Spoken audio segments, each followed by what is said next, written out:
Hello friends, आज हम बात करेंगे एक कहावत की जिसका नाम है धोबी का कुत्ता ना घर का न घाट का।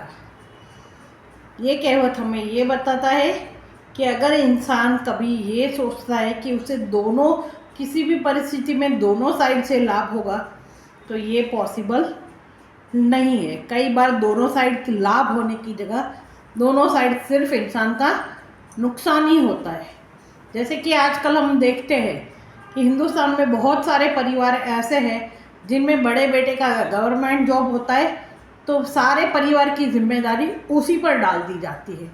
अगर छोटा भाई है, बहन है, अगर छोटी बहन है और उसकी शादी करनी है तो माँ बाप बड़े बेटे को यही बोलते हैं कि तू तो बड़ा है, तू ही तो सबकी जिम्मेदारी उठाएगा।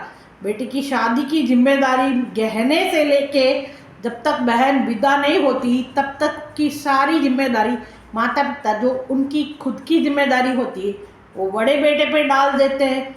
जितना हो सके उतना उसका फ़ायदा उठाया जाता है और बड़ा बेटा भी करता है कि चलो माँ बाप है, भाई बहन है तो कर भी देता है, लेकिन उस बेटे की वैल्यू माँ बाप की नज़रों में फिर भी कुछ भी नहीं होती। माँ बाप उसे कुछ भी ना पहले समझते थे, ना बहन का सारा खर्चा दहेज का सब कुछ उठाने के बाद भी माँ बाप यही सोचते कि बड़े बेटे से कैसे पैसे लूटे जाए। अगर छोटा बेटा भी है तो उसको भी जब तक वो कमाता रहे है तब तक की सारी जिम्मेदारियाँ बड़े बेटे के कंधे पर ही डाल दी जाती है। बड़ा बेटा अगर अपनी वाइफ के साथ कहीं भी आउट स्टेट में रहता है, रेंट पे रहता है, उसके भी बच्चे हैं, उसको वो घर भी देखना है, करना है। उसके माँ बाप की जिम्मेदारियाँ जो उनकी खुद की है, बेटों को काम पे लगाना करना, बेटी की शादी करना, वो सारी जिम्मेदारियाँ भी माँ बाप अपने बड़े बेटे पे डाल देते हैं, कर देते हैं और खुद गिल्ट फ्री होके जीते हैं और बोलते हैं बड़े बेटे के पैसे से ऐश करने के बाद भी लोगों के सामने यही बोलते हैं कि ये सब तो हमने किया है। चाहे बड़ा बेटा, बड़े बेटे की फैमिली, उसके बच्चे जिए या मरे, उनसे उनको कोई लेना देना नहीं होता। लेकिन कहते हैं ना, कर्मा वापिस ज़रूर आता है।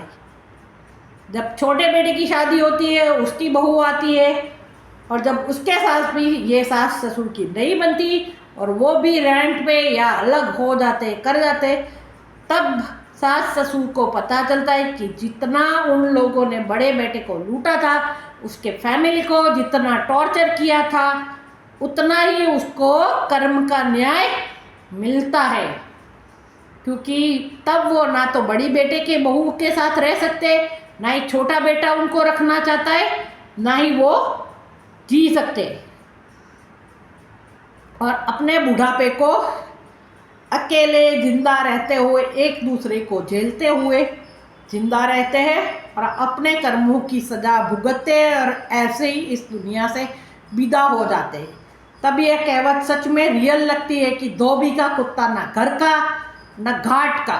क्योंकि ऐसे माँ बाप दुनिया में इतने स्वार्थी होते हैं कि वो बड़े बेटे को सिर्फ कमाई का साधन जब तक जीते हैं तब तक मानते करते, जितना लूट सकते हैं उतना लूटते हैं। उनके लिए बड़ा बेटा जस्ट लाइक RBI कि जब भी ज़रूरत है चलो इसको, ये करोड़ों कमाता है, लूटो, लूटते रहो, लूटते रहो।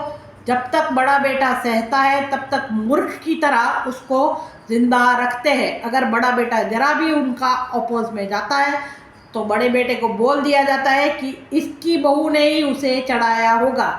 आज मेरा आप लोगों से सवाल है, क्या ये सही है? दूसरे भाई बहन की जिम्मेदारी उठाते उठाते बड़ा बेटा, बड़े बेटे का फैमिली कब तक सफ़र करेगा? और ऐसे माँ बापों का क्या करना चाहिए हिंदुस्तान में जो अपनी खुद की जिम्मेदारी खुद उठाते नहीं है, दूसरों की बनी बनाई फैमिली को डिस्ट्रॉय कर देते हैं? ऐसे माँ बाप जिए या मरे, वो बहुओं को फिर उनसे कोई लेना देना रखना चाहिए या नहीं रखना चाहिए? इन माय ओपिनियन ऐसे लोगों को जितना हो सके उतना अपनी लाइफ से हमेशा के लिए डिलीट करो।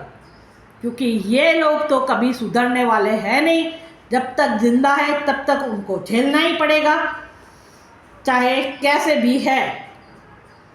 सिर्फ नाम से, औपचारिकता के हिसाब से, उनके हिसाब से, बस कैसे कैसे नहीं उन्हीं तक का उनसे व्यवहार रखा जाए। बाकी इन लोगों को आपकी लाइफ से हमेशा के लिए गायब कर दो। अगर खुश रहना है तो यही सबसे बेस्ट सॉल्यूशन है, क्योंकि कर्मा उनको कभी नहीं छोड़ेगा। नीचे वाले तो सह लेंगे, कर लेंगे, लेकिन भगवान की लाठी जब बरसेगी तब ऐसी बरसेगी कि उनको उनके पूरे कर्म कांड सब कुछ यही का यही मिलेगा देखने के लिए। ये कलयुग है, जैसा बोगे वैसा ही मिलेगा। आपने किसी की बहू या बेटी या उसके बेटे को दुख पहुंचाया है तो ये बात तय है कि आपका बुढ़ापा उससे भी 10 गुना दुख में गुजरेगा, क्योंकि भगवान आजकल इंस्टेंट न्याय करते हैं। 7 जन्म के बाद सजा मिलेगी ऐसा नहीं है, इसी जन्म में मिलेगी। और वो बहू बेटा जिसकी भी हाई ली है आपने, या उनके भी बेटों की, बेटा बहू और उसके भी बच्चों की अगर हाई ली है तो फल तो यहीं पे मिलेगा। क्योंकि कुदरत आजकल कलयुग है, इसीलिए इसी जन्म में सजा देते हैं। अगले 7 जन्मों तक की वेट करने की ज़रूरत नहीं पड़ेगी। सो ऐसे लोगों से हो सके तो उनसे दूर रहिए, खुश रहिए और अपनी फैमिली को लेके अगर पॉसिबल है तो अलग रहिए, क्योंकि ये घर घर के हिंदुस्तान की कहानी है। हम पूरे हिंदुस्तान को तो नहीं बदल सकते, लेकिन हाँ शुरुआत हम ज़रूर कर सकते हैं उनको अवॉइड करके। अगर साथ में रहते हो तो अवॉइड कीजिएगा, अगर फाइनेंशियल स्ट्रांग हो तो अलग रहिएगा जिससे उनकी दखलंदाजी नहीं रहेगी। अगर वो सब भी नहीं कर सकते तो एक कान से सुनिए, दूसरे कान से निकाल दीजिए। That is the best way how to ignore in-laws in your life. Have a nice day. Bye.